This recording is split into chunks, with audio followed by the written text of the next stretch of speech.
मैं इस वक्त जामिया कराची के शोबा कीमियाई की एनालिटिकल रिसर्च लैब में मौजूद हूँ और यहाँ मैं आपकी मुलाकात करवाने वाला हूँ ऐसी दो बहनों से जो एक पुरअज़म है, एक मिशन पर हैं। बच्चों के खिलौने और बच्चों की ज्वेलरी के ऊपर वो तहकीक कर रही हैं कि वो किस कदर जो है वो ख़तरनाक है, किस कदर जो है वो मुज़र सेहत है। दो बहनें हैं, दुर्र शहवार गुल और अनम गुल।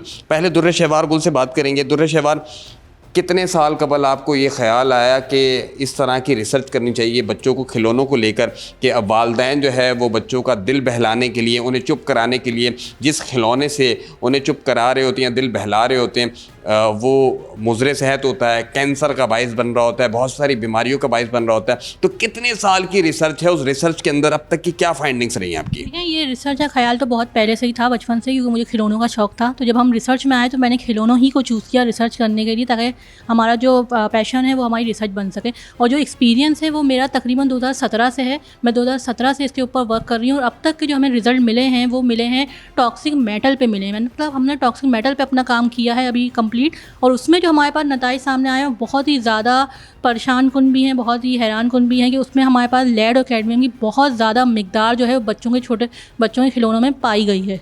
अच्छा दुर्र शहवार, इसमें ये बताएं कि अब सवाल इसमें ये होता है कि खिलौने तो मुख्तलिफ़ अक़साम के मौजूद हैं, मुख्तलिफ़ क्वालिटी, मुख्तलिफ़ स्टैंडर्ड्स के मौजूद हैं, और आपने यहाँ पे कुछ सैम्पल्स भी रखे हुए हैं। तो मुझे बताएं कि 2017 से आप ये तहकीक कर रही हैं, तो 2017 से जो है आपने कितने सैम्पल्स को जो है वो रन किया? क्या मुल्क भर से आपने सैम्पल कलेक्ट किए? जी, हम लोगों ने इब्तिदा में तो बहुत कम सैंपल पे वर्क किया है, लेकिन फिर with the passage of time जैसे जैसे हमारी रिसर्च एक्सपेंड होती गई, हमने पूरे पाकिस्तान को कवर किया। इसकी जो सैम्पलिंग थी ना इस रिसर्च की, वो सबसे बड़ा एक चैलेंज थी। वो हम अभी तक सैंपल कलेक्ट कर रहे हैं। हमने मोर देन समझे 1000 ऑफ सैंपल कलेक्ट किए। उसमें से जो हमने एनालाइज़ किए हैं मेटल के लिए वो मोर देन 500 हैं। उनके रिज़ल्ट हमारे पास मौजूद हैं।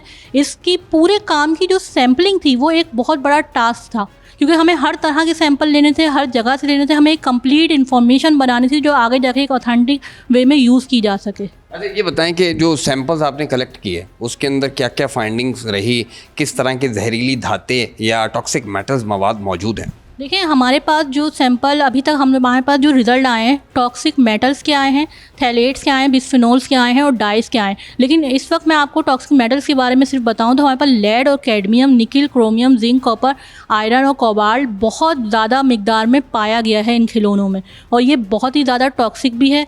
अगर ये इतने ज़्यादा इनमें अगर इनकी इतनी ज़्यादा क्वान्टिटी मौजूद है तो ये ज़रूर बच्चों के लिए फिर मसले का बाइस बनेंगे। क्योंकि बच्चा तो खिलौना, फिर वो छोटा बच्चा जो है वो बच्चा खिलौना मुंह में ले रहा होता है, उसी के साथ वो जो है वो अपने आप को चुप करा रहा होता है, और वालिदैन भी बड़े शौक़ से ख़रीद के जो है वो जहरीले जो टॉयज़ दे रहे होते हैं।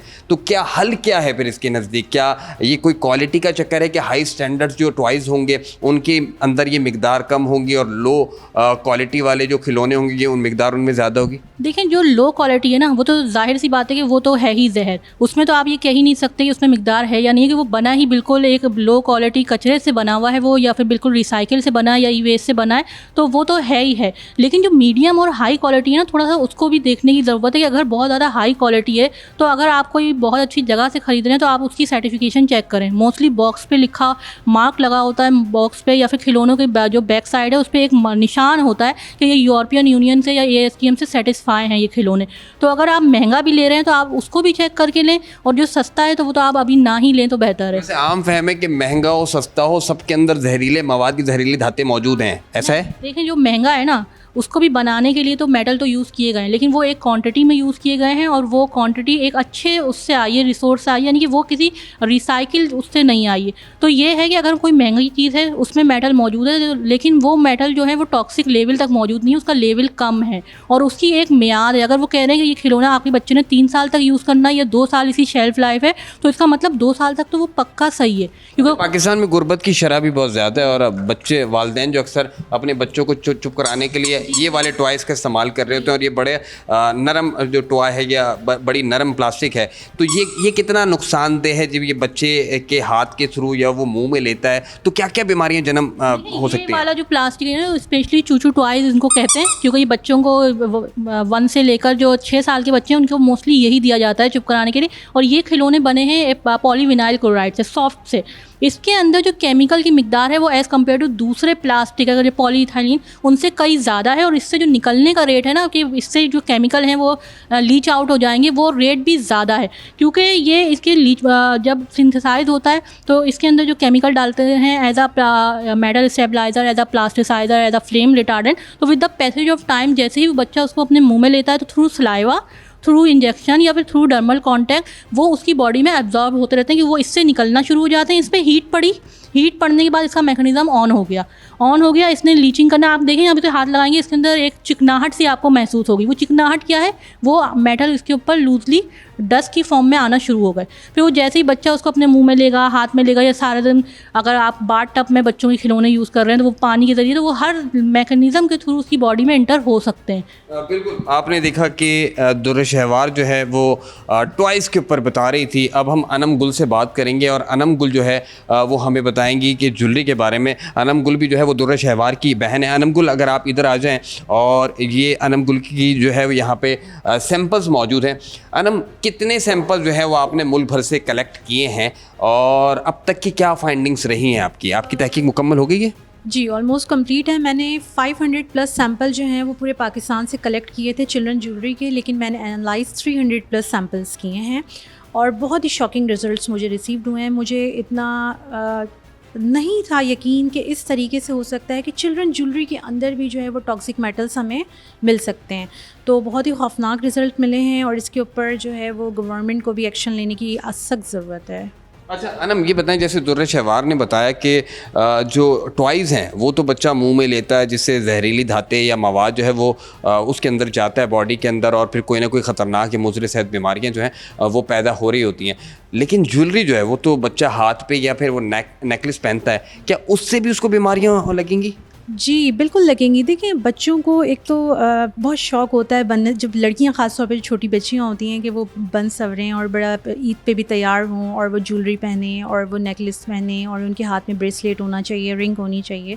तो ये क्या होता है कि बच्चे सारा दिन अगर ये रिंग पहनी हुई है तो वो मुँह में लेते रहेंगे, उसे सक करते रहेंगे, चूसते रहेंगे, तो उससे क्या होगा कि मेटल कॉन्टेंट जो है वो उनके बॉडी के अंदर इंटर होता रहेगा। अच्छा, अगर ब्रेसलेट पहना है तो वो उसको भी जो है ईज़ी तौर पर, वैसे तो बच्चों की नेचर है कि वो हर चीज़ जो है वो मुंह में ले जाते हैं, लेकिन ये मैं हाईलाइट इसलिए कर रही हूँ कि ये कंटिन्यूसली, क्योंकि उनके हाथों में ब्रेसलेट्स पहने हुए होते हैं, तो वो कंटिन्यूसली हो सकता है वो 5-5, 6-6 घंटे उसको अपने मुंह में जो हैं वो लिए रहें। और जो जैसे नेकलेस होते हैं, तो बच्चे तो ज़ाहिर है छोटे से होते हैं, तो उनके लिए वो नेकलेस छोटा भी बड़ा है तो उनके मुंह में आ जाता है, वो ईज़िली जो है उसको चूसना शुरू कर देते हैं। तो उससे भी मेटल के जितने भी कंटेंट्स हैं वो बच्चों के अंदर जो हैं वो बॉडी में चले जाते हैं। और हेयर क्लिप्स वगैरह भी जो हैं वो भी बच्चों के लिए बहुत ख़तरनाक है, क्योंकि आप देखिए, अब बच्चों को आप कुछ भी पहना लें, वो क्या करते हैं, थोड़ी देर तक तो उसको वेयर करते हैं, उसके बाद उसे निकाल लेते हैं और मुँह में डालने की कोशिश करते हैं। तो ये बस बातें हैं और इसकी वजह से बच्चों के लिए चिल्ड्रन ज्वेलरी बहुत ज़्यादा ख़तरनाक है, ख़ास तौर पर जो पाकिस्तान में हमें मिल रही है। बिल्कुल, कैमरामैन शुजात अगर आपको दिखा सके, यहाँ पे कुछ टॉयज़ के सैंपल भी मौजूद हैं, ज्वेलरी के सैंपल्स भी मौजूद हैं, और इन तमाम सैंपल्स को रन किया गया है। और ये तमाम वो सैंपल्स जो हैं जो मुल्क भर के जो बाज़ार हैं, मार्केट्स हैं, ये वहाँ से कलेक्ट किए गए और उसके बाद उन्हें जो है वो एनालिटिकल रिसर्च लैब के अंदर रन किया गया। उसके बाद ये खौफनाक नताइज सामने आए कि इनके अंदर मुख्तलिफ ऐसे जहरीले धातें मौजूद हैं जो बच्चे के अगर वो मुँह के ज़रिए या उसके स्किन के ज़रिए उसकी बॉडी के अंदर ट्रांसमिट हो जाएँ तो ख़तरनाक बीमारियाँ जानलेवा बीमारियां जो है वो जन्म लेती हैं। तो इन दोनों बहनों से आखिरी में सवाल पूछूंगा कि ये तहकीक करने का मकसद क्या था, जब पाकिस्तान के अंदर कोई इस तरह के स्टैंडर्ड्स मौजूद नहीं हैं, कोई इस तरह के इदारे मौजूद नहीं हैं जो इस तमाम सूरत हाल को रेगुलेट कर सकें कि बच्चों के जो खिलौने बन रहे हैं उसके अंदर जो मेटल है, मटीरियल है, वो किस नौइयत का है, वो कितना ख़तरनाक है। तो आप दो बहनों ने ऐसा क्या अज़म ले लिया कि इसकी तहकीक करेंगे और फिर नताइज तक पहुँचेंगे? तो मकसद क्या आप लोगों का इस तहकीक का? सर, इसका जो मकसद था वो यही था कि पाकिस्तान गवर्नमेंट को जगाया जाए, स्टैंडर्ड बनाने पे वर्क किया जाए, अथॉरिटी को किया जाए कि आप इस चीज़ पे जो बच्चों के खिलौने और ज्वेलरी हैं इसके लिए आप एक इंस्पेक्शन बनाएं, एक सर्वे को डिज़ाइन करें, स्टैंडर्ड के थ्रू इनके ऊपर बैंड लगाएं, इनके ऊपर पाबंदी लगाएं, उनकी पैदावार पे पाबंदी लगाएं, जो मार्केट में खुलेआम बिक रहे हैं उन्हें रुकवाया जा सके। और इंशाअल्लाह ताला ये रिसर्च जो है बहुत फ्रूटफुल साबित होगी अभी आगे जाकर भी, और गवर्नमेंट इंशाअल्लाह ताला अगर इस पर करे वर्क और ले एक्शन तो ये हमारे पाकिस्तान के जो बच्चे हैं ना, उनको बहुत ज़्यादा बीमारियाँ जो इस वक्त हो रही हैं उससे उन्हें बचाया जा सकेगा बहुत जल्द इंशाअल्लाह ताला। अच्छा अनम, लास्ट कोई कमेंट करना चाहेंगे और वालिदैन को कोई पैगाम देना चाहेंगे कि ये इतनी वाज़ेह तहकीक आप लोगों की मौजूद है, ज्वेलरी को भी लेके भी, आपकी बहन की टॉयज़ को भी लेके, तो वालिदैन को कोई हिदायत देना चाहेंगी? देखिए, मैं वालिदैन को तो यही कहना चाहूँगी कि इस वक्त आप, क्योंकि हमारे मुल्क में पहले तो रिसर्च हुई नहीं थी लेकिन अब हो गई है, लेकिन उसके बाद भी रिसर्च होते ही फ़ौरन इसके ऊपर जो है काम तो नहीं हुआ। ना हमारी जो ज्वेलरीज मार्केट में मौजूद हैं उसमें ऐसा भी नहीं हुआ है कि चेकिंग हुई हो और लेड या कैडमियम का जितना भी कंटेंट है उसको कम किया गया, ऐसा नहीं है। तो वालिदैन से अभी मेरी अपील ये है कि आप अपने छोटे बच्चों को जो है ना वो चिल्ड्रन ज्वेलरी से दूर रखें। मैं बिल्कुल एडवाइस नहीं दूँगी कि आपके छोटे बच्चे हैं, 1 साल के हैं, 2 साल के हैं, आप उनके लिए ज्वेलरी ख़रीदें और उन्हें पहनाएं। इस वजह से कहूँगी क्योंकि पाकिस्तान में अभी स्टैंडर्ड मौजूद नहीं है। जितना भी आर्टिकल है, मैं आपसे कह रही हूँ 100% श्योर होकर कह रही हूँ कि हर आर्टिकल के अंदर, हर चिल्ड्रन ज्वेलरी के अंदर टॉक्सिक मेटल्स मौजूद हैं। तो किसी भी बच्चे को जो है वो चिल्ड्रन ज्वेलरी ना पहनाई जाए जब तक कि हमारे मुल्क में स्टैंडर्ड ना बन जाएँ।